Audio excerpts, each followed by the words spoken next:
Hello, you are in Exodus chapter 3.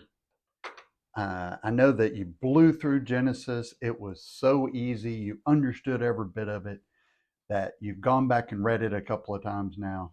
Maybe not, but that's okay. The goal is to get you to dig deeper. So just because you didn't understand everything in Genesis or feel like you mastered it, that's okay. That's exactly where you want to be. I tell people all the time, run from anyone that says they've mastered the Bible, because that's just simply not possible. You can't conceive everything that God wanted us to know. But today we are in Exodus chapter 3. And this is one of those times when translations mean a lot. But also, this is the one that most of us have heard some version of this story. It's the burning bush.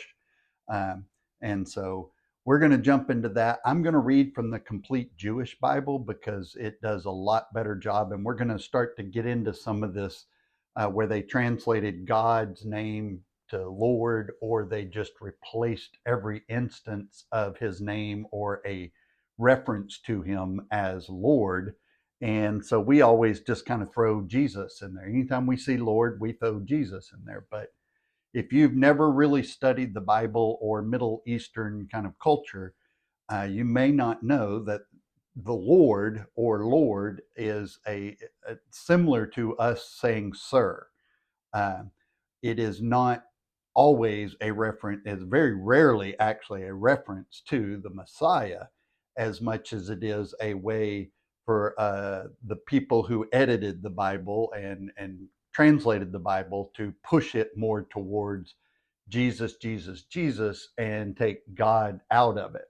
Now, I'm not anti-Jesus. Don't run away with all of that kind of stuff, I promise. Uh, but I'll read it. We'll dig into it. And I promise I will work on these 2-minute sermons that I start the video with. But some of it does need some setup. So the Complete Jewish Bible, Exodus chapter 3. Now remember, Moses' name in Hebrew is Moshe. So that's why this will sound a little funny sometimes, but that's okay. Now, Moshe was tending the sheep of Jethro, his father-in-law, that's Jethro, the priest of Midian. Leading the flock to the far side of the desert, he came to the mountain of God, to Horeb. The angel of Adonai, the angel of God, they don't have his personal name yet, appeared to him in a fire blazing from the middle of a bush. He looked and saw that although the bush was flaming with fire, yet the bush was not being burned up. Moshe said, I'm going over to see this amazing sight and find out why this bush hadn't been being burned up. When Adonai saw that he had gone over to see, God called to him from the middle of the bush. So God called to him from the middle of the bush. It's God. Okay. He says, Moshe, Moshe, he answered, here I am. He said, don't come any closer. Take your sandals off your feet, because the place you are standing is holy ground. I am the God of your father, he continued, the God of Abraham, the God of Isaac, and the God of Yaakov. Moshe covered his face because he was afraid to look at God. So let's look at that in verse 5 in the New Living Translation. It says, do not come any closer, the Lord warned. Take off your sandals, for you are standing on holy ground. I am the God of your father. So he says he's not Jesus, but we used the Lord in the previous sentence. And then in verse 7 it says, then the Lord told him, I have certainly seen the oppression of my people in Egypt. But in verse 7 in the Complete Jewish, it says, Adonai said, I have seen how my people are being oppressed in Egypt and heard their cry for release from their slave masters. Because I know their pain, I have come down to rescue them from the Egyptians and to bring them out of the country to a good and spacious land, a land flowing with milk and honey, the place of Canaan, Hittite, Amorite, Perizzite, Hivite, and Yitzhite. Yes, the cry of the people of Israel has come to me, and I have seen how terrible the Egyptians oppress them. Therefore now come, and I will send you to Pharaoh, so that you can lead my people, the descendants of Israel, out of Egypt. And I'm sure this shocked Moses. So Moses says to God, who am I that I should go to Pharaoh and lead the people of Israel out of Egypt? I'm standing in the middle of the desert tending sheep. He replied, I will surely be with you. Your sign will be that I've sent you will be that you have led the people out of Egypt. You will worship God on this mountain. Moshe said to God, look, when I appear before the people of Israel and say to them, the God of your ancestors has sent me to you, they will ask, what is his name? What am I to tell them? God said to Moshe, Ehi Asher Ehi, I am, will be, what I am, will be. And added, here is what to say to the people of Israel. I am, or I will be, has sent me to you. God said further to Moshe, say this to the people of Israel. Yud, He, Vav, He, Adonai, the God of your fathers, the God of Abraham, the God of Yitzhak, and the God of Jacob, has sent me to you. This is my name forever. This is how I will remember generation after generation. Did you know God's personal name was in the Bible? Has anybody ever said it to you or told you to look at it? There it is. Go gather the leaders of Israel together and say to them, Adonai, the God of your fathers, the God of Abraham, Yitzhak, and Jacob, has appeared to me and said, I have been paying close attention to you and have seen what is being done to you in Egypt. And I have said that I will lead you out of the misery of Egypt to the land of Canaan, Hittite, Amorite, Perizzite, Hivite, Uzite, to a land flowing with milk and honey. And a land flowing with milk and honey just means a productive land, a fruitful land. There's not actually milk and honey flowing around in this land. I always thought that when I was younger studying the Bible. It's like, why do we want to live somewhere where there's a lot of milk and honey flowing around? It seems to me it would attract bees. But sorry, sidebar. They will heed what you say, then you will come, you and the leaders of Israel, before the king of Egypt, and you will tell him, Adonai, the God of the Hebrews, has met with us. Now please let us go 3 days' journey into the desert so that we can sacrifice to Adonai your God. I know that the king of Egypt will not let you leave unless he is forced to do so. But I will reach out my hand and strike Egypt with all my wonders that I will do there. After that, he will let you go. Moreover, I will make the Egyptians so well disposed. This is the cool part about it. I'm going to make them let you go. I don't believe that. I'm going to make them let you go and be so predisposed toward this people that when you go, you won't go empty handed. Rather, all the women will ask their neighbors and house guests for silver and gold jewelry and clothing with which you will dress your own sons and daughters. In this way, you will plunder the Egyptians. There's so much here, and I love chapter 3 because when we hear the burning bush story, we think, oh, that's where God told him to go save the Hebrews. Well, kind of. I mean, technically, but also there's a lot more there. God told him, not only are you going to be able to do everything I'm telling you to do, but they're going to put all their gold and silver, as much as they can, on your backs to carry out so you have something to sustain yourself. He's providing for them in a way they knew was not possible. But that's what happened. So Moses has moved his flock near Mount Horeb. This is where Moses had the original burning bush experience and would eventually receive the Torah. We don't call it Mount Sinai until after the Jews have returned from Babylon. That's when they start referring to it as Mount Sinai. And some people will say, well, why did the name change? Well, names of things change all the time. Countries, Yugoslavia doesn't exist anymore. I don't think. I don't know. I probably should look that up. But Burma, Myanmar, those kind of things. Names of things change all the time. But it was also, like I said, very customary to call people Lord and Master. That was just a sign of respect.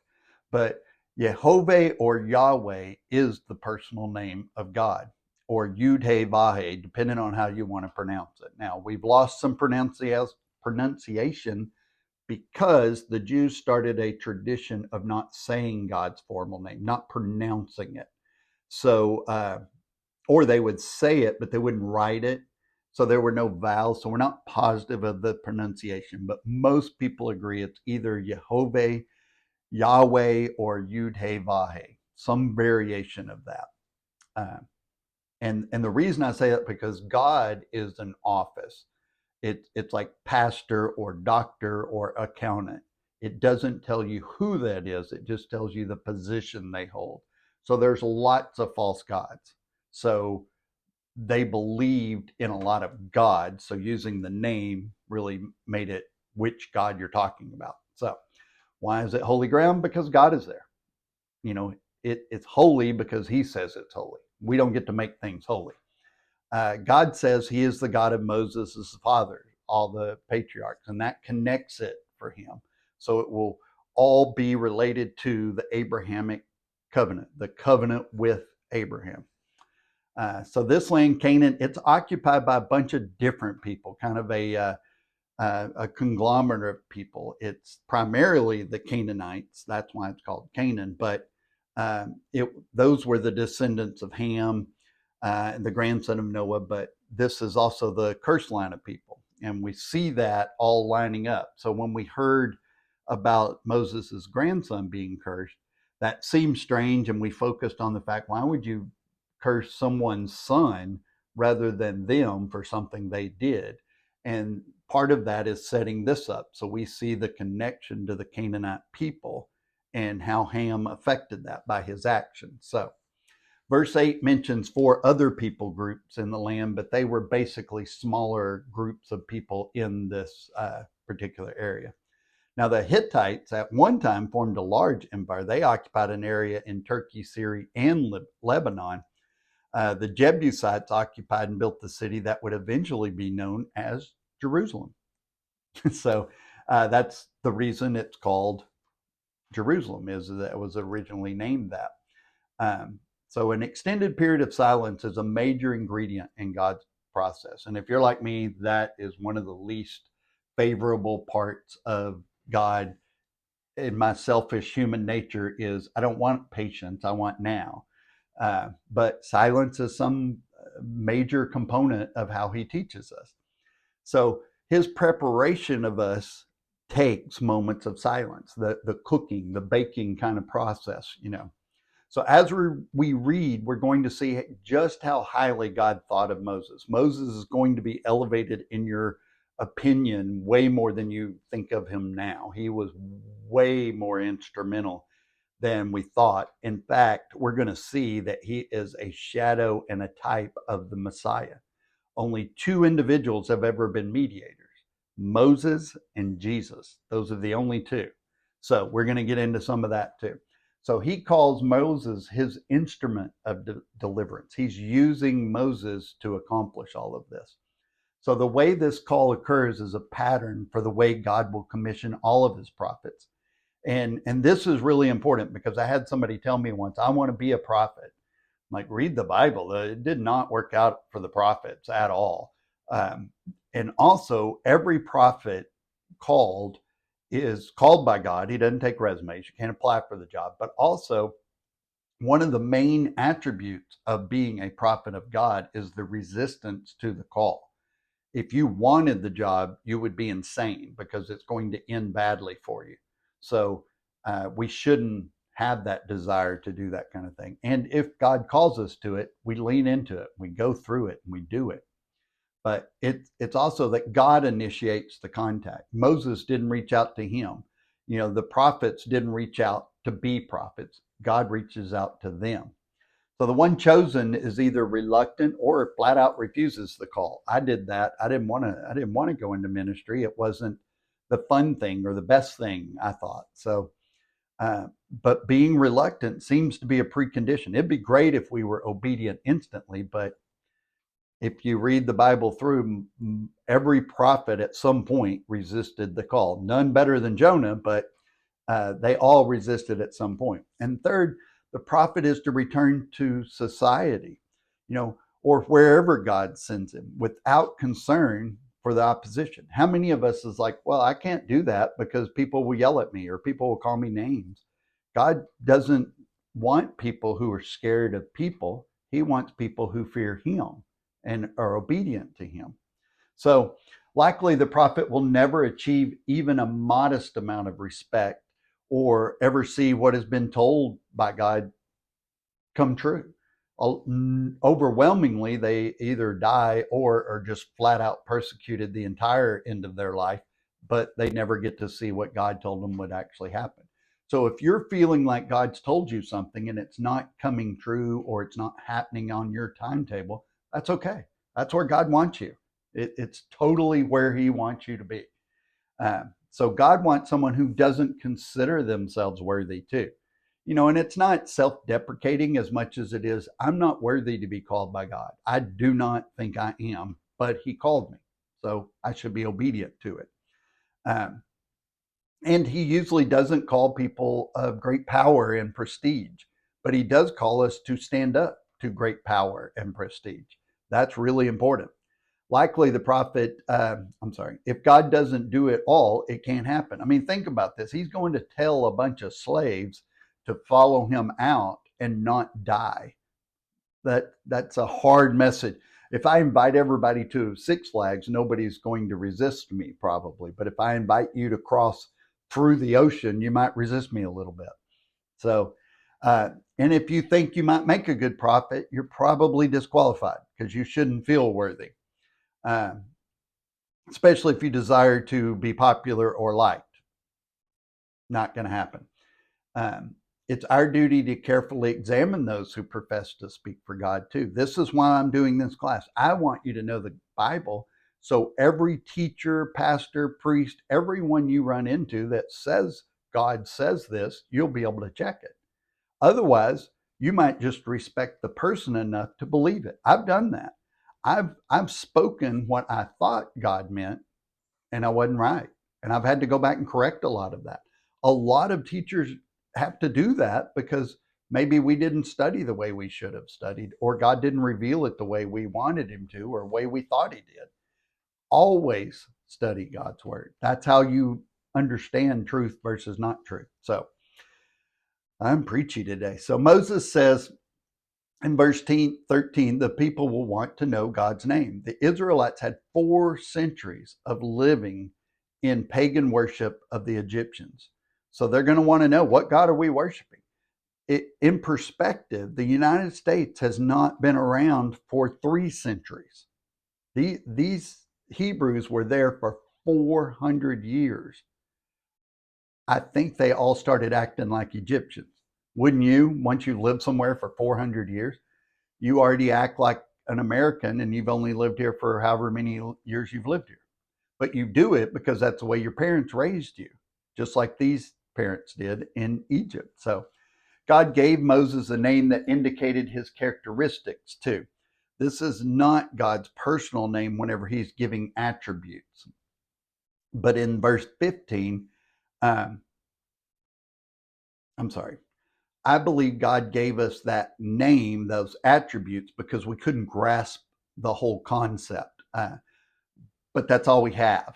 We're never going to fully understand God. So he's self-existent. He's eternal. He's the only one. I can't compare him to something else. But then in verse 15, he gives his personal name, Yahweh. YHVH is how it's written because they didn't use vowels at that time. So how is it that this same name is present in Genesis? Because Moses wrote Genesis after the fact. So when we saw it in our study in Genesis, that was after the fact that Moses included it. Remember, this is not a day-to-day journal. It's not a diary. So the elders are the people's representatives. Basically, he can't meet with everybody. He's meeting with the leaders. So, but he sent them to the common representatives of the people, not the elite, not the main people, but the common leaders. Pastors, priests, teachers, and other church leaders are not mediators. We will say, well, you can come to me and I'll tell you how to talk to God, but you don't need me to talk to God. You need a mediator when you can't talk directly to who you're wanting to talk to. A lot of times that's in a divorce because you just can't talk right, or a legal case. God tells us you don't need a mediator. So you can come straight to us. Now, Jesus speaks for us, but not instead of us. Like, we don't have to go to Jesus to get to God, but you can, but you don't have to. That's what he's saying. And like all of us, Israel didn't want to change. They liked kind of their circumstances to change, but they didn't want to put a lot of effort into it. They didn't want to have to change. They just wanted basically things that were happening to them to change. They didn't mind being in Egypt and being polluted by Egyptian culture and religion. Most of the people living in the United States aren't offended by it. They just don't care one way or the other, maybe. So um, they didn't like the slavery part, obviously, but the rest of it didn't really bother them that much. So God began by saying Israel had to separate itself so that they would show them, so he could show them what proper worship really is. The dividing and separating of God's people is constant through the Bible, and it's crucial. So the elders needed to see that Pharaoh had a deeper hold over them than they realized, because they didn't think necessarily they were held. There weren't like whips and chains and all that. Like in the movie, it sounds that way. But really, they did it because that was just natural for them. They were just living that way. They had compromised their freedom completely away. So Pharaoh's refusal will show the elders that the only path is to permanently separate from Egypt. You can't be in a little bit of sin. You can't be in a little bit of slavery. You got to get all the way out of it. And what we're talking about here is redemption, and that's really important. So the elders need to see that the king doesn't just want their labor. He wants their mind, body, and spirit. Because remember, as much as Moses is a shadow of Jesus, Pharaoh is a shadow of Satan. His hold over them is absolute. And for the most part, they don't even realize how deep it is, just like for us. So God's going to use whatever means necessary to divide and separate you away from the things that he wants you away from. That's just the way he works. So we try to keep one foot in the world. It's like, I just want to hang on to this. No, you can't sometimes hang on to it. He wants you all the way out of it. So once we sever ties with some worldly thing, God will show us another area that'll be dealt with. I'm not going to work out my salvation and then I'm done. It's like, it's a daily thing.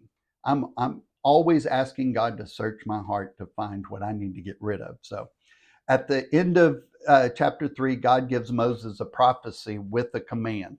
He says, strip Egypt. God said Egypt would give anything to be rid of them, and God did it all, and Israel benefited from it. I mean, imagine that. He's going to pay them. And if in the world court, every so often, Egypt files a lawsuit against Israel to recover all of this money. Now, it's never been taken up. It never goes anywhere, but they admit this money was stolen. Even though technically it wasn't stolen, it was given to them because they wanted them to go away. So another God pattern was that God redeemed us from our servitude to our flesh and to Satan. That's the shadow being taught here. All we did was benefit from what he did. That's it. They didn't work it out. They didn't go to the Egyptians. The Egyptians were already ready to do it. They were giving it to them. God was showing them that it was all him, none of their effort. So another God pattern was that God redeemed us from our servitude. That is a big deal. The first verse of chapter 4 continues from the last verse of chapter 3. So yours may be one way or the other, but we're continuing that conversation, and we'll do that next time. I know this was a little long, but the burning bush episode is vital to understanding Moses' position in the Bible. And a lot of us have always just seen him as parting the Red Sea, and that's really all he did. But it was much bigger than that. We're going to see Moses, all the way through Deuteronomy and his Sermon on the Mount, which is the Sermon on Moab. So come back for that when we get there. God bless, love God, love people, and change the world. Now go share this message.